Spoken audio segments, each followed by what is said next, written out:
by Martin Sherman.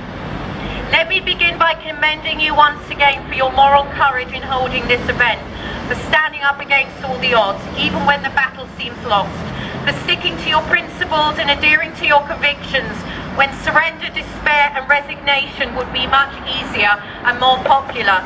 For even if it appears that the passage of the appalling Iran deal spawned in Vienna last July 2014 seems assured, there is still considerable value in continuing to resist it, to expose its dangerous defects and underscore the abysmal manner in which it was upheld. After all, the world needs to be reminded that it was pushed through only by brazen abuse of a quirk by the American legislative procedures, against the wishes of the majority of the American people and the fierce resistance of almost 2/3 of the United States Congress. And such it is and always will be, bereft of any moral authority.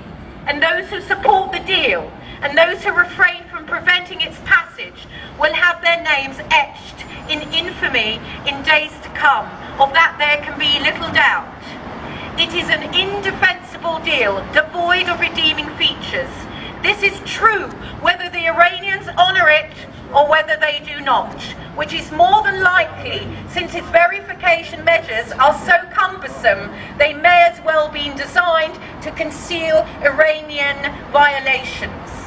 I must confess to feeling a little uneasy when I first heard several critics of the Iran nuclear agreement condemning it as worse than the deal signed in Munich between Adolf Hitler and Neville Chamberlain on September the 30th, 1938.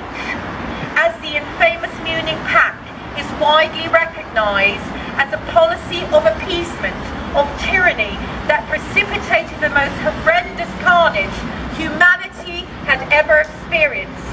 I thought this was perhaps going a little overboard, but no longer, as more and more details emerge as to the Iran deal, as the enormity of its fraudulence and its folly are uncovered, as the ignominy of its craven capitulation is exposed, as the true proportions of the peril it portends are revealed, the comparison with Munich is beginning to look almost charitable.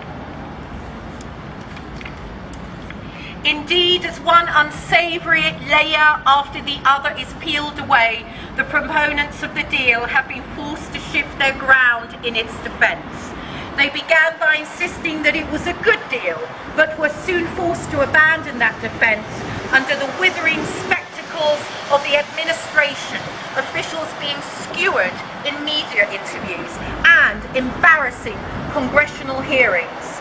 Then they tried the forlorn formula that the only alternative was war, but soon this too was shown to have a distinctly unconvincing ring to it, especially in light of Obama's own admission in an April interview with one of his court journalists, New York Times' Tom Friedman, that, inverted commas, Iran understands that they cannot fight us.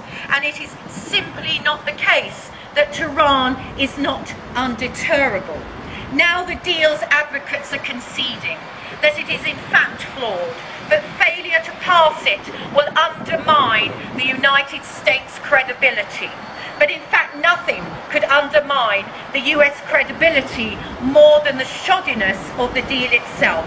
After all, it violates, indeed makes a mockery of, all previous United States declarations as to the objectives set by the current administration of any prospective deal with Tehran. Thus, Obama himself proclaimed that the goal is to get Iran to recognize its needs to give up its nuclear program. The deal will accept it. They end their nuclear program. It's very straightforward. Secretary of State John Kerry, the principal US negotiator with the Iranians, asserted that getting Iran to dismantle to its nuclear program was the whole point of the sanctions regime.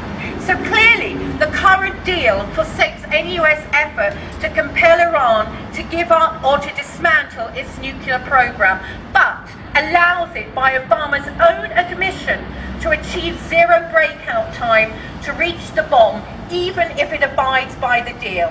It is difficult to conceive of anything that could undermine the United States' credibility than such an ingenious climb down on its part. But that is not the end of the humiliation the United States has inflicted on itself. Indeed, most inconceivably, the United States is energetically endorsing, indeed robustly railroading, an arrangement which includes secret side deals to which even the administration is not privy, and details of which are largely unknown to it, as Kerry was forced to admit in a bumbling exchange in Congress.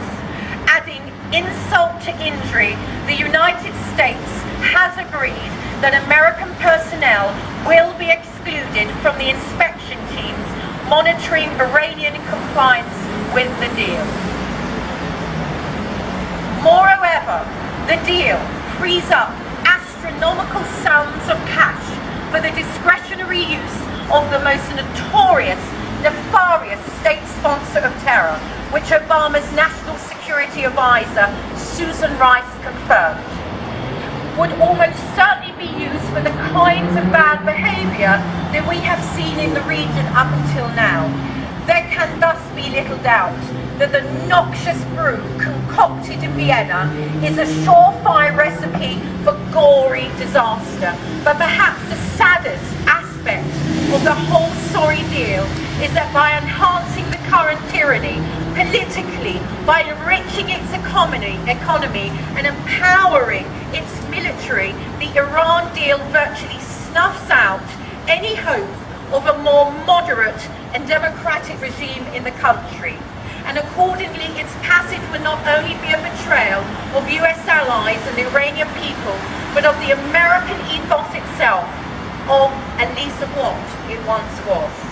Forcing public awareness of this sorry truth is itself an act of the moral merit and historical imperative for which we, Campaign for Truth, deserve the highest credit, irrespective of the practical short-term outcome.